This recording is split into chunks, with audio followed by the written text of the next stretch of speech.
Welcome back to War Thunder and welcome to the Duck Talks number 24 with the title Are You Kidding Me? First of all, yes, I've reached 2,000 subscribers and already surpassing it quite substantially. So yeah, and we will come to this back in a moment because of the reason of that. Then let's talk about the questions from last week's episode, and Dennis Sissio, I hope I pronounced this right, asked, what about the idea of vehicles not being able to get down-tiered? Would it work? The simple answer is no, because if no vehicle would be able to get down-tiered, vehicles wouldn't be able to get up-tiered as well. So we have a battle rating spread currently for all vehicles of ±1. And I think I know what you mean. So I think the first idea would be that we reduce the battle rating spread of where you could get into to 0.7. Gaijin claimed that it did not work out in internal tests. I call that nonsense because they actually never tried it on the live server. And if you don't try something on the live server, especially for example in some sort of event, God knows how to set it up, but you know, I think this would be the first solution, especially from 6.7 onwards. From tier 1 to tier 4, it's overall okayish, although we have this area from the Tiger, 5.7 onwards, that you face suddenly with 5.7 tanks in a maximum up tier, which you get very often in my opinion, vehicles that which is not fair. And an unfair matchmaker is the reason why I left another free-to-play title that is all about tanks. Everybody knows what I'm talking about. Yes, that game where the Tiger 1 is at the same rank as the T-29 with the 300mm turret front. Yes, I call that a lot of balance. But I digress. The Work Hunter asks, why does the ZSU 57-2 have hull break? Because the chassis is the same of the T-54. Well, obviously that's not true.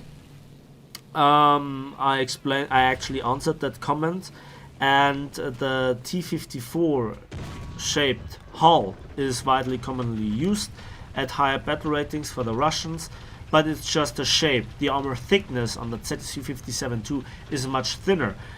Why do I mention this as a separate question? Well, I have fallen for that myself before I looked up the armor thickness myself. Why is that? Well, I bounced numerous times on this angle with my long 88 back in the days when I first encountered it, when I played my King Tigers and so on. Way before Gaijin introduced any sort of mechanic that should reduce the chance of such hilarious bounces, which we saw from 1.53 onwards, I guess. No, not 5.3, 6.3. 1.63.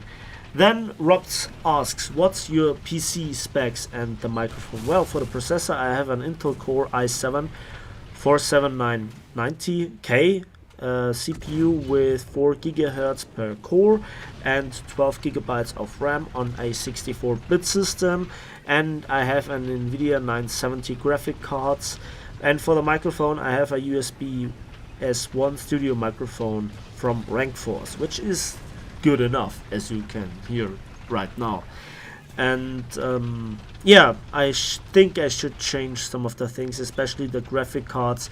In the summer last year, my old graphic cards, which was a Titan, it served me really well, but then it literally made poof, and I had to go out to the store relatively close and purchase a new one, and they just had a 970. A few weeks later, the 1000 series of the NVIDIA graphic cards came out, so yeah, bad luck. Then let's talk about this weekend and what happened all there, and it's relatively interesting. First of all, let's talk about the rescue event featuring the Object 906 and some British planes with torpedoes and guns. First of all, I spent 20 and 30 minutes trying to queue up in the Object 906. The idea was practically that you go from the harbor bay in the Port Novorossiysk map towards the middle of the harbor bay, so to speak, where there is a aircraft carrier which is destroyed, and you should practically cap the area around it, and so the tickets tick down. Well, the idea was nice. The event itself was not really nice, to be honest. Well, let me just simply explain what happened. First of all, I tried to play by the intended rules, I guess, trying to sync the Object Nano 6 with torpedoes, and the Catalina proved to be amazing at that. 2 torpedoes and a good release speed at a good height with the Mark 13/44 torpedo, which is, I think, one of the best torpedoes in the game for airplanes currently, that is. Yeah, I sank numerous Object Nano 6 but that was not the thing that I talked about. First of all, I couldn't get into a game with the tanks itself. It was just impossible. I spent like an hour in total in the queue for it, and I did not get in a single game. But with the British planes, it just took a few seconds to get into a queue and then having fun. And the Beaufighter Mark 10 with the 4 Hispano cannons, armor-piercing rounds loaded. Yeah, I had a match. I posted the results on Twitter. You can look it up for yourself. Link in the video description to my Twitter page, so you can follow me there for all the updates if you haven't already. Shameless advertisement on my own channel. Yeah, so I had nearly 40 kills and still lost the game. 40 kills! I made boom and zoom attacks, and I had numerous double strikes and so on. But as planes, you practically couldn't win, but for the tanks it was just getting slaughtered. You had no chance against the aircraft, so it was just a wrong setup. The idea of the event was brilliant. I mean, the idea was lovely. The execution was typically gaijin.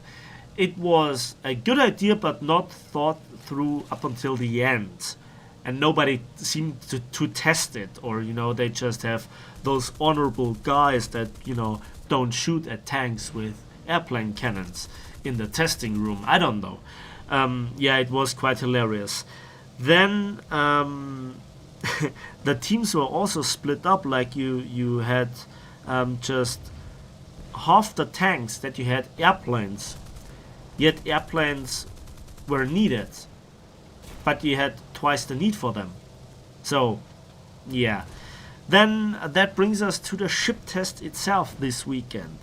What has changed and what stayed the same? First of all, we saw the very exact same lineup of ships like in last week's test, also in arcade mode. So in this respect nothing has changed, but a few things have switched around. First of all, there's the flooding mechanic. Then you saw also the big impact holes in the hull, which is nice. I love that.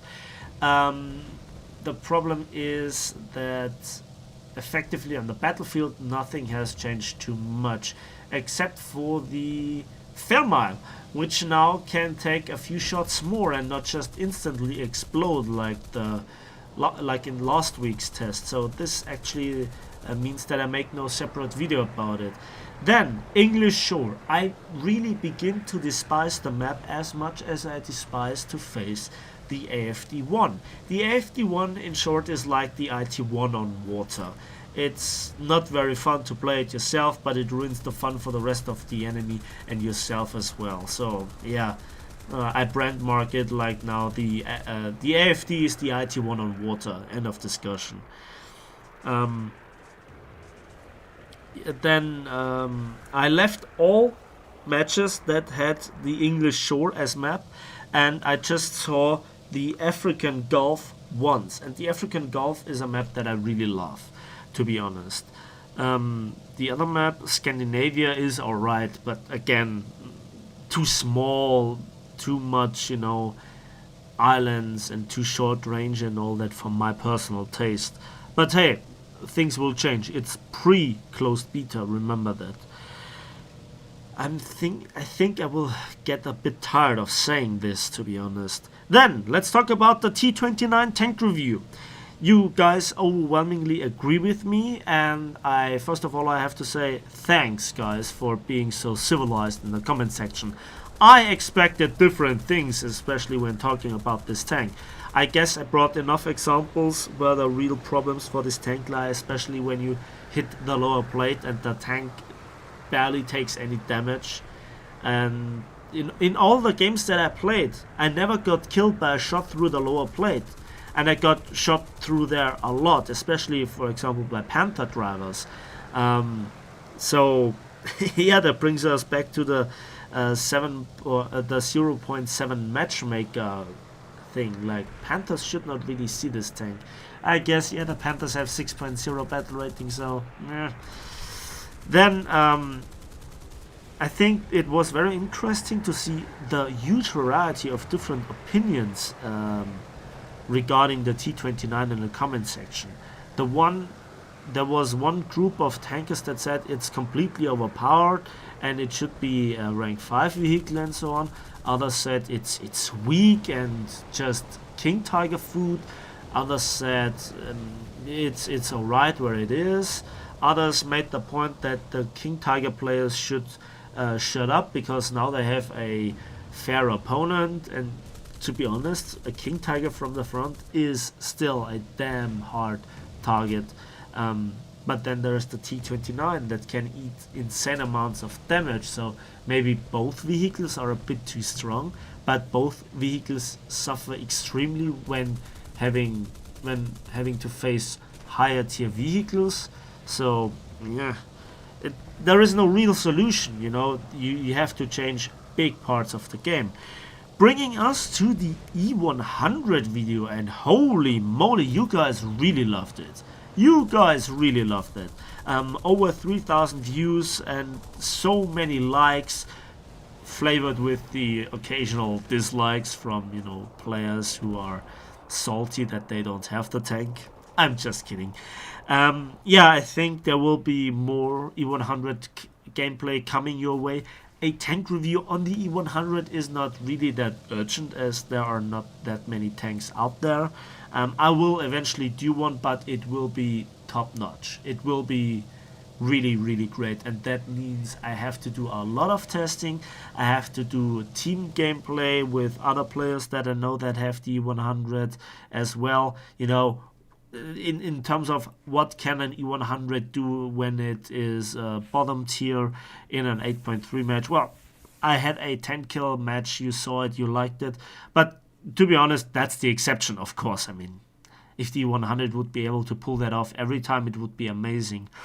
The E100. Also, I sent the replay to a few guys, and Implied, or Implied, however you want to pronounce this name, which is a German YouTuber. He has over 3,000 subscribers. So if you're German, you can watch my replay there as well. He featured it. Thank you, Implied, for doing so. And he actually linked my channel in this video, and that brought me a lot of subscribers, pushing me over the 2,000 subscriber mark.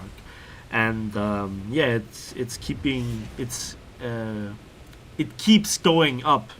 Yeah, me and my English, yeah. Then the next topic would be, I tried to make a Typhoon 1 video, okay?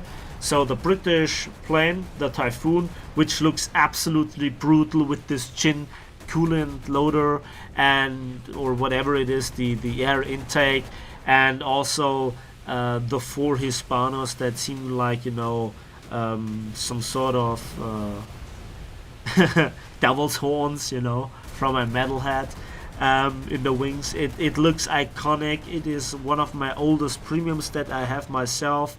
I love it. I remember it good times in arcade. The problem is, in realistic, I played it, throughout the years a few times, but it never really convinced me. I mean, we have Spitfires, which render this plane practically obsolete. I mean, yeah, you can do a boom and zoom attacks, but funnily enough, with this British plane, you have problems with the instructor like you have in so many German planes. Like, even while climbing with over 300 kilometers an hour, the instructor is constantly blinging and making me nuts, and It's just insane. Then the games that I had were outrageously bad. I mean, I had some good scenes, but not one match in its entirety like I want to usually show when I present a plane.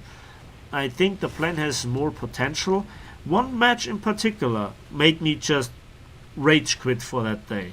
I'm not exaggerating. It was a match against the Russians. I made 2 kills and 2 assists. So up until this point, it was not a bad match. Then we were like 3 versus 1, Russian player, and he lurked he flew around his base, and the 2 Spitfires fell for AAA, while I was moving back to the airfield repairing, and then it was like 15 minutes played, and then it took me another 40 minutes to finish the game, and I lost. Why? Well, at the end of the day, I tried to search him, but there were clouds and cloud cover. I used both orders before that, the Blind Hunt and the Avenger. So, and you just can use them once per match. And so he lurked around his airfield. I got a AAA hit from like 10 kilometers away, made my engine, leaking coolant. I went back to base, repaired. Then I wanted to change for the bomb load because the vehicles popped up. But the match thought it would be funny to not let me spawn in for so long up until the point that our tickets went down, and that was like 5 minutes before the end of the game, and I actually had a point advantage, so to a certain degree I threw the game away. But on the other hand, that's just nonsense that it works like that. So clouds, sparks, not enough damage to the enemy, all that together made the Typhoon up until this point really, really bad. To a certain degree, I have with the Typhoon I have the same problem like with the Ferdinand. I just don't get the right footage to present what it actually is and what I remember it, even throughout the changes. That brings us to the RU-251, and Gaijin, are you actually kidding me? Okay, for all of you that don't know what I'm talking about, the RU-251 is a German light tank that we are likely to see with the next update as a German rank 4 premium light tank. Practically it is a weird mixture of a Leopard and a Patton. So it has the Patton's 90mm gun, and I guess it also has the same ammunition, maybe slight variations, but it is very fast. It should be as fast as the Hellcat, as Gaijin claims, but it is a tank from the late 60s, if I'm not mistaken, or from the 60s. And Gaijin will give this tank a tier 4, giving it out as a tier 4 premium. The Germans have no mobile armor at tier 4. And there is again a huge gap thanks to the battle rating changes. The Panther F at 6.0, the Panther 2 at 7.0. And up until this point, the highest premiums that we see for tanks in the game are having a battle rating of 6.7. So now we see a light tank from Germany, from the Cold War area, deep into the Cold War that is, probably with the same battle rating as the King Tiger.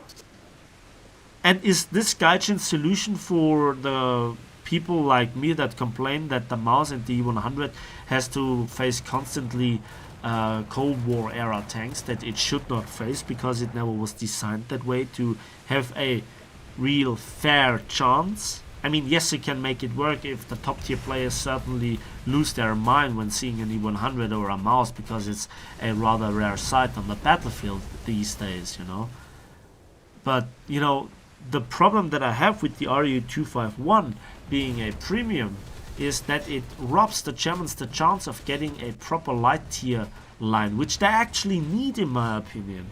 I mean, people complain at rank 4 about the King Tiger spam. Yes, but there is nothing but King Tigers in the tech tree. Or are you willing to drive around with a Panther? And as good as the Yak Panther is, once you're in the wrong position, you're done. You have no reverse gear. And the King Tiger is simply the only really good tank at this battle rating. So, I mean, this could have been the spark for a new light tank line for the Germans. I mean, where are our vehicles with you know, those half tracks, or those normal vehicles with 75mm guns, for example, the mobile vehicles that were actually promised in the closed beta from tanks, you know. So yeah, in this respect, I think, you know, those were my concerns, and I'm really interested in your opinion. Let me know in the comment section what you think about the RU251 and where it will be. I mean, first of all, we haven't seen any battle rating, we haven't seen any performance of it in terms of where it stands, because the dev server is not up and nobody has real footage of it. So I think that's it for me today. Thanks for watching, thanks for listening. Again, let me know in the comment section your thoughts. Give this video a like if you did, subscribe if you want to see more, and we will see each other on the waves, in the skies, and on the battlefields of War Thunder.